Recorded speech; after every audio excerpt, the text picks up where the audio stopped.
with nonprofits and government agencies to solve societal problems. Citrus TV reporter Jenna Babyak is live from Maxwell to give us the full story.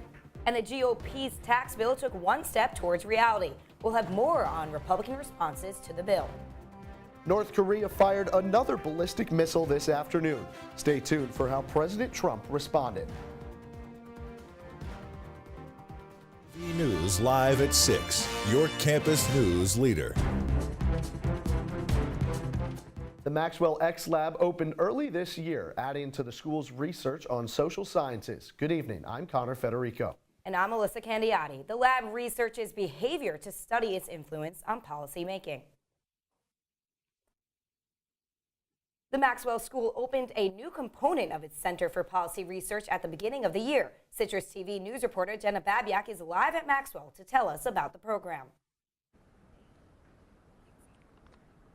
Students and faculty have the opportunity to use behavioral science to help the community through the Maxwell X Lab. I spoke with the co-founders of the lab about what the researchers are hoping to learn. People really want to know if what they're doing is working. And if not, so they can change. Students and faculty now have the opportunity to help that change happen through the Maxwell X Lab.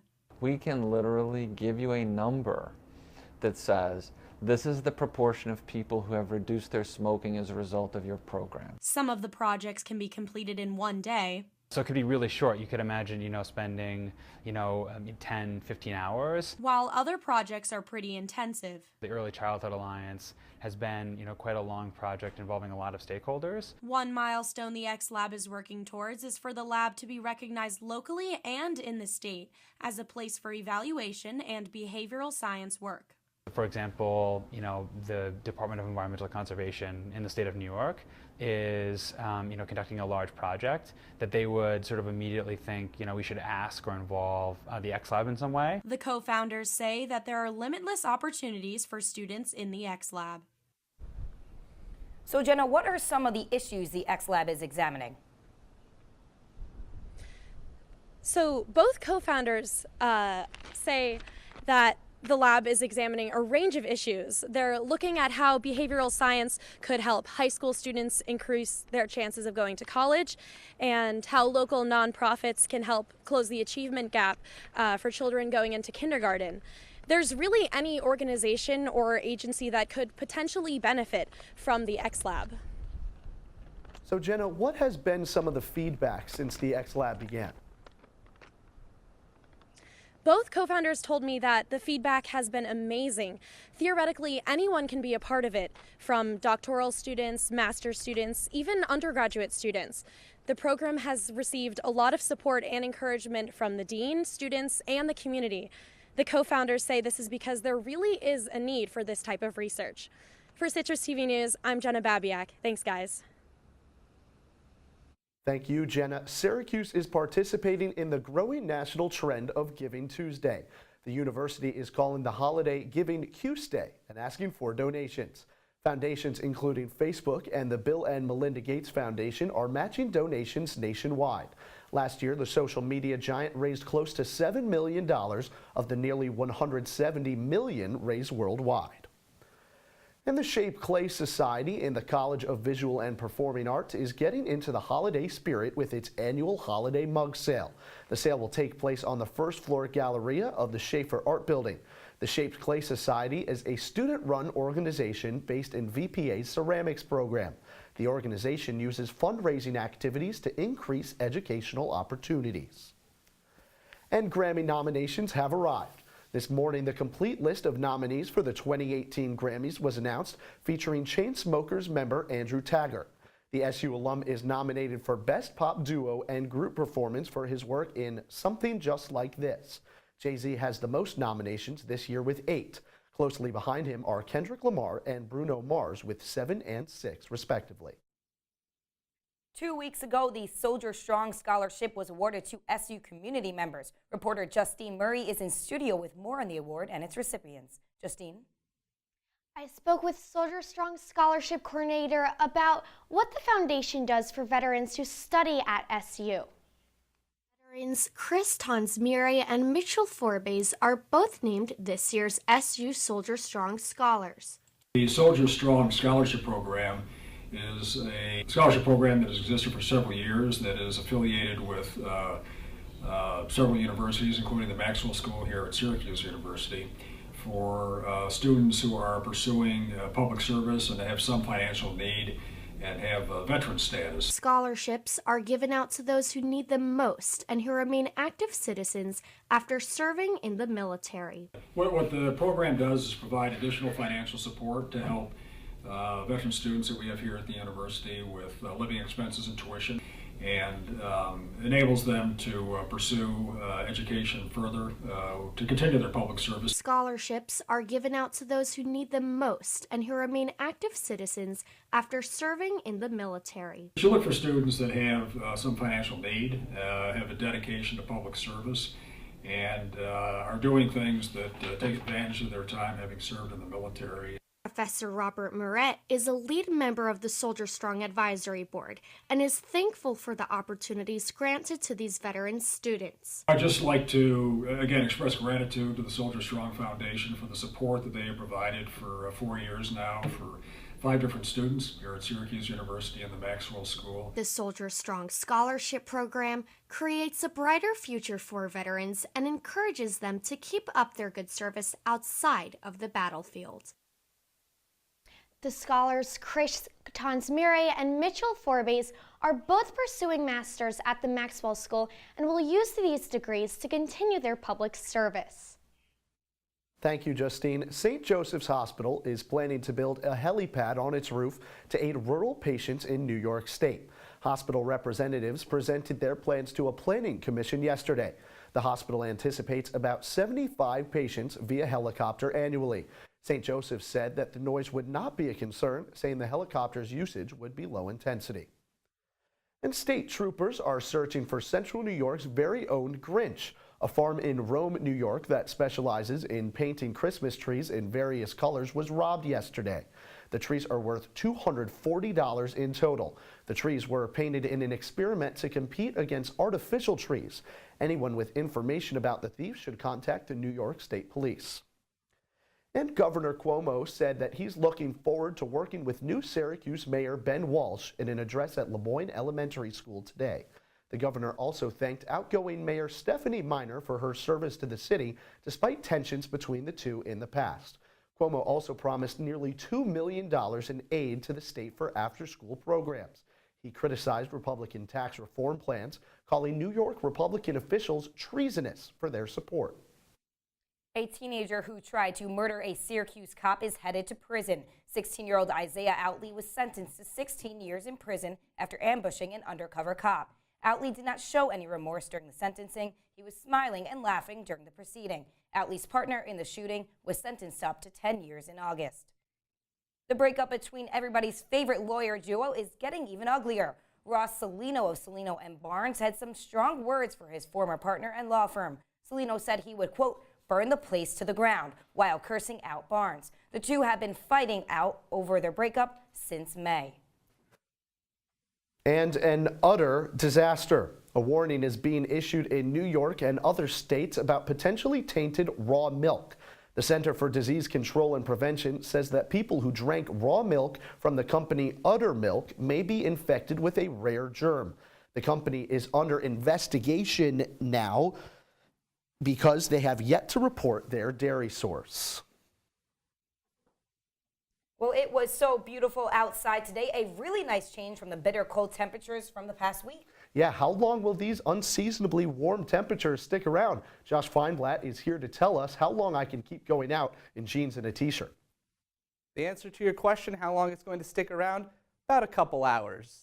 Sorry to break the bad news to you guys. 53 today, about right now. It was a high of 55. Low humidity, a really nice day. A little bit of wind may hit you in the face, but like I said, it's only going to stick around for a couple hours. Tonight, it's going to be around 48, but that's just going to keep dropping and dropping into tomorrow. And plus, rain is coming. I'll tell you more in my full weather forecast coming up later in the show. Thank you, Josh. The suspect in last month's New York City terror attack was in court today. Find out how he pled. And rising tensions in Kenya following an ongoing election scandal. The African nation's leaders responded to the conflict today. Their response and more after the break. There's one thing you can never have sex without. It's not something you buy. Or something you take. In fact, there's only one way to get it. It has to be given to you, freely. It's consent. Because sex without it isn't sex. It's rape. Consent. If you don't get it, you don't get it. It's on us to stop sexual assault. Learn how and take the pledge at itsonus.org.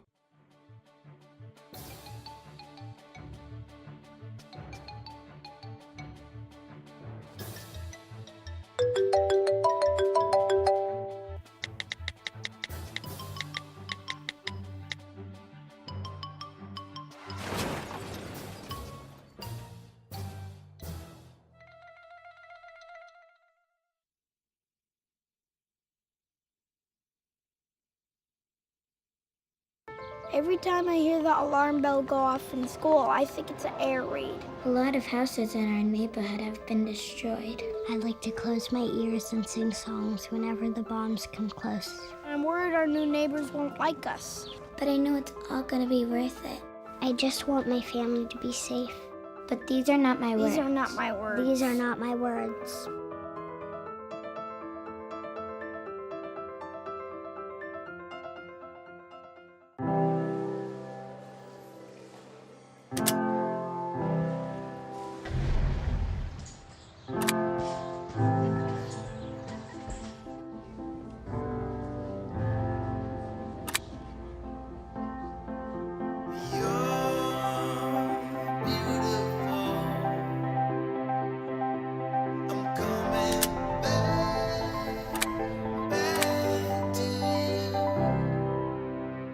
You're watching Citrus TV News with Elissa Candiotti, Connor Federico, and Josh Feinblatt with weather. Citrus TV News continues now. The alleged leader of the 2012 attack on the U.S. consulate in Benghazi has been acquitted of over 3/4 of his charges. Ahmed Abu Khattab was convicted for conspiracy to provide support for terrorism and carrying a semi-automatic weapon. He could face up to 60 years in prison. Khattab denies being at the consulate during the attack, but eyewitnesses report seeing him there. The attack on the diplomatic compound killed U.S. Ambassador Chris Stevens and 4 U.S. guards. Hillary Clinton was accused of not doing enough to respond to the attack, and the attack was a major talking point during the 2016 election. The GOP's long-awaited tax bill will advance to the Senate floor following a party-line vote in the Senate Budget Committee. The bill will cut tax rates for businesses and individuals by the end of the year. 2 senators had concerns regarding the bill's revenue possibilities, but both voted in favor, advancing the bill with a 12-11 vote. President Trump was optimistic that the bill would be passed during a meeting with reporters at the White House today.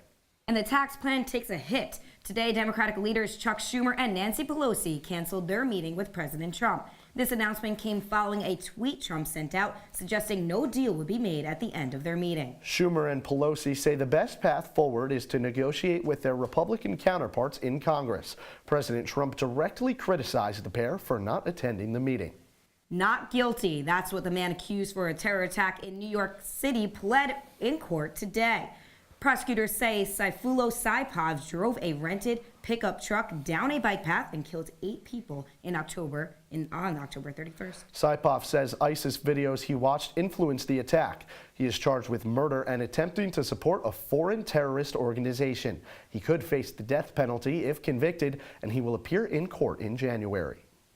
New accusations against Harvey Weinstein. This time, he is accused of sex trafficking. A British actress is suing the former producer, saying that he brought her to France and promised to give her a movie role in return for sex. The lawsuit also accuses his brother Bob of being aware of Harvey's behavior and covering it up. This joins the over 50 other accusations against Harvey Weinstein. Another missile out of North Korea. Shortly after 1 o'clock this afternoon, the U.S. military detected and tracked what they believe is an intercontinental ballistic missile. The Pentagon says that the missile is the most powerful one launched yet. President Trump says in his own words that it's a situation we will handle. South Korea used the launch as a way to test out their defense forces, and they were successful. They say that they matched the flight distance of the missile until it splashed down in the Sea of Japan. Ireland's Deputy Prime Minister Frances Fitzgerald is saying she is resigning. Fitzgerald's resignation comes after a police scandal involving a whistleblower. Fitzgerald stepped down before she faced a vote of no confidence. The Irish Prime Minister accepted her resignation with regret. Uhuru Kenyatta vows to unite Kenya after being sworn in for his second term as president. The first election in August was annulled, and the follow-up election is under investigation for lower vote turnout. Opposition leader Raila Odinga does not recognize the victory and is planning his own inauguration as president next month. Odinga said today that police killed 3 people who protested Kenyatta's win.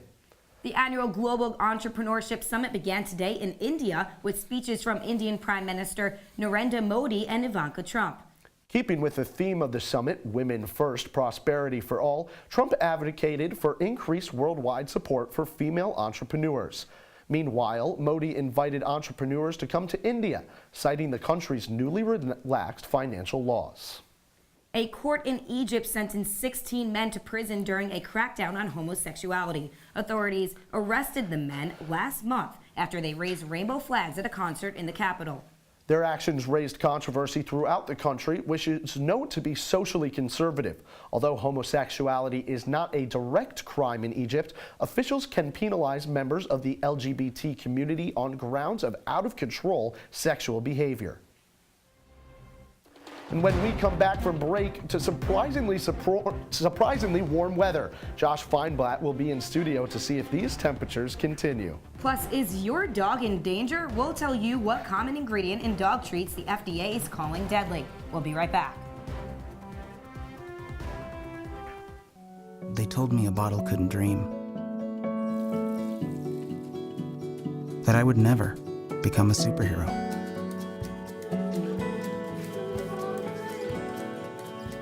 But I learned how to fly. Just to come back in a new disguise and be the hero that I've always wanted to be.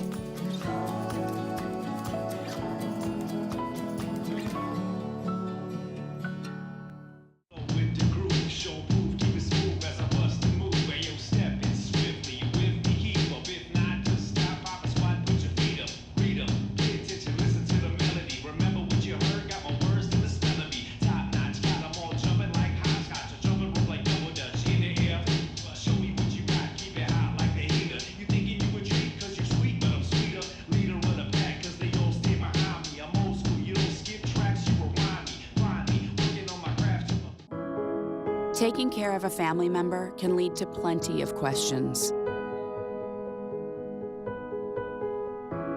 Fortunately, there's a place to get the answers, for them and for you.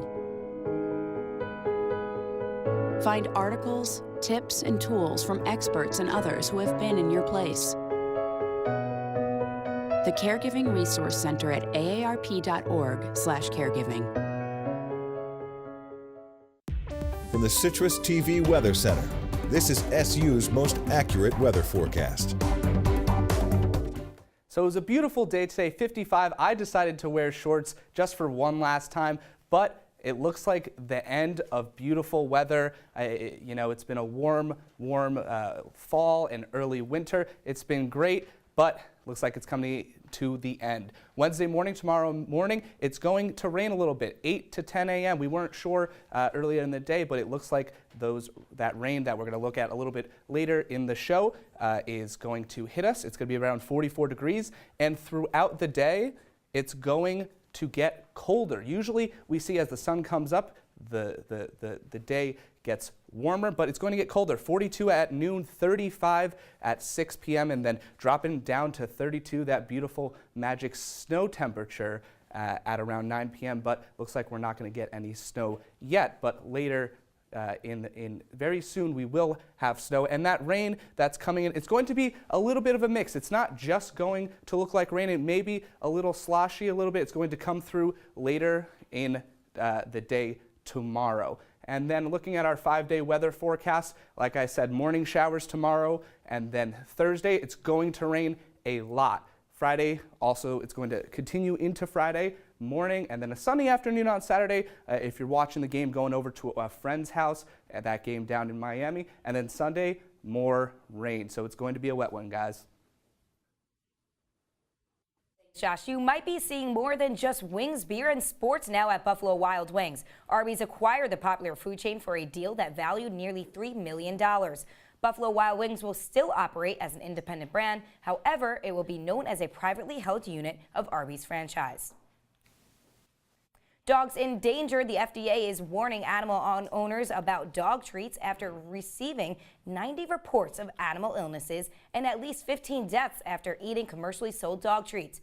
The dog bones that contain uncooked butcher-type bones are giving many dogs a number of issues. The symptoms include choking and vomiting. Vets recommend that owners be extra vigilant when it comes to giving your dog bones. Coming up, the Syracuse men's basketball team faces its first Power 5 test of the year. How did the Orange fare against Maryland last night? An ACC Big Ten Challenge recap coming up next in sports. Here we go. We're going to go out there in the rain. You're going to get wet. All right, here we go.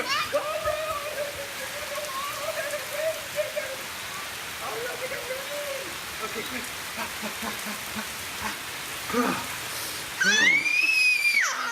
Oh, yeah. Yes. So much fun. Mwah. We're getting so wet. Your daughter just had her first breakup. Do you A, put yourself in her shoes? B, console her? Don't worry, sweetie. This is gonna happen a lot.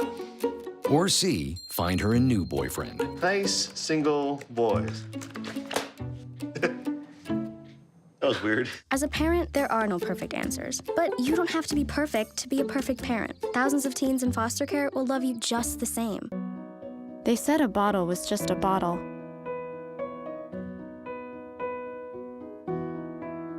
That no one would ever notice me.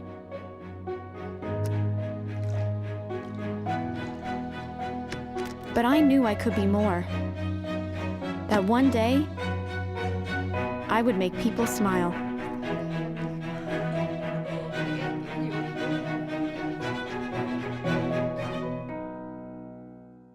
When I was in foster care, I never knew when I would have to move. So I always had my suitcase ready to go. Then one day, I was adopted. My new parents opened their hearts and home to me. My parents cook my favorite breakfast for me every morning. My parents take me on trips I never thought I would go on. They gave me a home and an even better reason to use that suitcase. My parents aren't perfect, but they're perfect for me. And now, your CitrusTV Sports Report. Good evening, I'm Jake Marsh. Syracuse and Maryland traded punches last night in the ACC Big Ten Challenge over at the Carrier Dome. SU trying to go 6-0 for the second time in 3 years. Tyus battled a short performance against Toledo on Wednesday with a bad back, but he was good to go. There he is dishing off to fellow guard Franklin Howard for 3, 19-16 Syracuse in the first. Later in the half, Kevin Herder, a homecoming for him. He's from near Albany to hit the 3. Maryland down by just 1 at the break. 2 minutes to go. They say no place like home. That's the case for Herder. A straightaway 3 to put the Terps up by 1 with 1:42 left. But what does Syracuse do on the other end? Hand it off to their best player. Tyus battle in the corner, cold-blooded. Orange up to 59 seconds to go, and with 7 ticks left, Pascal Chukwu can ice it. It's long. Maryland down 4 with 10 seconds left. Herder straight away, desperation 3. What do you think? Maryland down by 1, 5 seconds left, but the defense falls asleep. O'Shea Brissett outlet pass to Tyus battle. There's your dagger, and the Orange holds on 72-70, the win over Maryland. This 2-point win for the Orange is the team's second victory in the ACC Big Ten Challenge since joining the conference in 2013. And how about Tyus Battle, the sophomore? A banged-up back and all, still manages to lead Syracuse with 18 points, including what would be the eventual game-winning three-pointer in the final minute. Coach Boeheim says he can't underestimate the importance of Battle's presence on the court.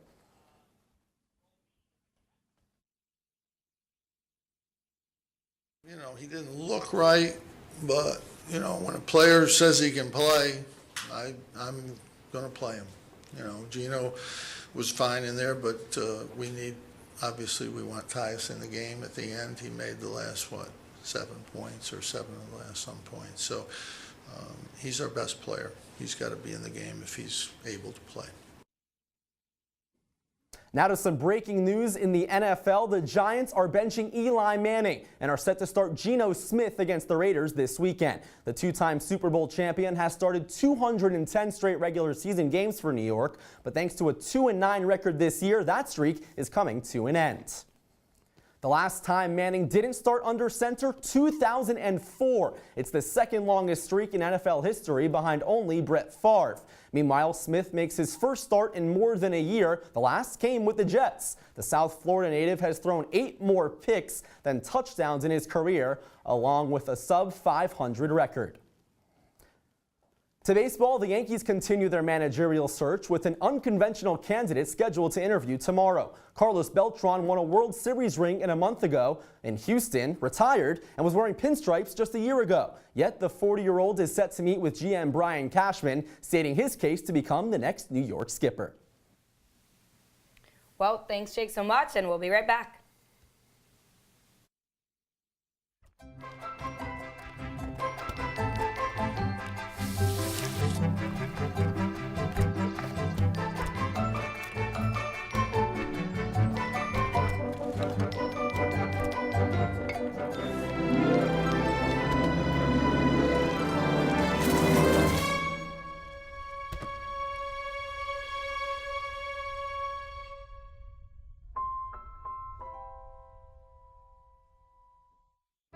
Here's your check.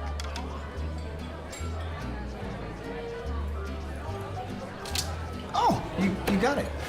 You know, since I got rid of my car, I really enjoy walking. Okay. Got it. No. Getting pulled over for buzz driving could cost you around $10,000 in fines, legal fees, and increased insurance rates. Oh, you're home early. You live with your mom? That'll set your game back a few years. Buzzed, busted, and broke. Because buzz driving is drunk driving. They said I have troll teeth. That my voice sounded like a possessed baby doll. That no one would ever love someone as stupid as me. That I was fat, ugly. Disgusting. The effect of bullying is potent. We will no longer be the silent majority. Now, when you see online bullying, there's something you can do about it. We're gonna take action with the I. I am a witness. I am a witness. I am a witness. I am a witness. I am a witness, and so are you.